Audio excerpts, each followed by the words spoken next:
The European Central Bank has three governing bodies. The most senior one in terms of authority is the Governing Council.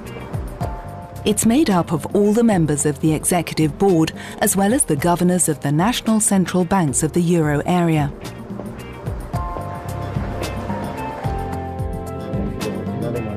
The Governing Council meets twice a month, the first meeting being devoted to monetary policy and the second to the management of the ECB. The Governing Council takes all the key decisions related to the tasks of the euro system as defined by the treaty, from the definition of the monetary policy strategy and its implementation to the decisions on the number and denomination of banknotes, from issues relating to the payment system to the management of reserves and foreign exchange market operations. In the Governing Council, the general rule is that the principle of one person, one vote applies, in line with the supranational nature of the ECB. Except for issues concerning the ECB's own capital, there is no weighted voting.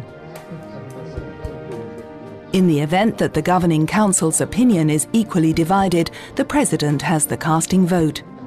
Here we go. Hello.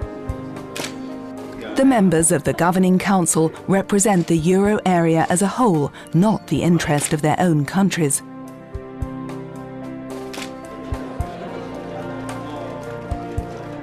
After the first meeting each month, the monetary policy decisions that have been taken are explained at a press conference, which is accessible to the public and the media live over the internet. Again, shape the outlook. The President and Vice President give a detailed account of the debate in the Governing Council and respond to journalists' questions. This makes the ECB open to the scrutiny of the media and the public.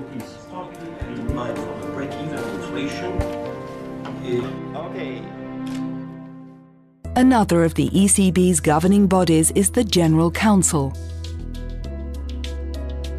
This is structured rather differently and includes the President and Vice President of the ECB, together with the governors of the national central banks of all the EU member states, not just those that have adopted the euro. The other members of the Executive Board participate as observers. Meetings of the General Council are normally held once every 3 months.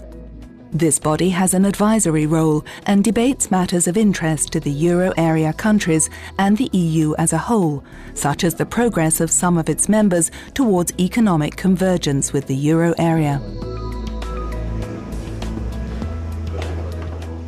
Finally, there's the Executive Board, which comprises the President, the Vice President and 4 other members. It is the President of the ECB who chairs meetings of the Governing Council, the General Council and the Executive Board itself. The Executive Board, which meets every Tuesday, is responsible for implementing the monetary policy formulated by the Governing Council. It is the role of the Executive Board to give appropriate instructions to the national central banks to achieve that goal, in addition to preparing the meetings of the Governing Council and managing the day-to-day business of the ECB. The Executive Board of the ECB is a collegiate body, and all its members share the same responsibility for its decisions.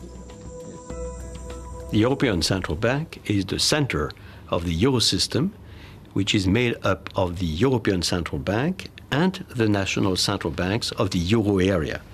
It is the captain of the European monetary team with a clear mandate to ensure price stability.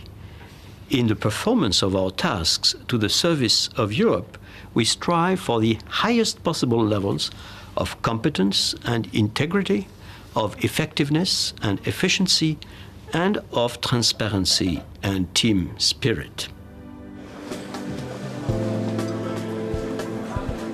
The European heads of state or government appoint the Executive Board of the ECB, following a recommendation from the EU Council after it has consulted the European Parliament and the ECB's Governing Council. Prospective members face questioning by the relevant committee of the European Parliament before their appointments are made. Board members are appointed for 8 years. Periodically, old hands give way to new, who will bring their own different and unique experience to the service of the institution.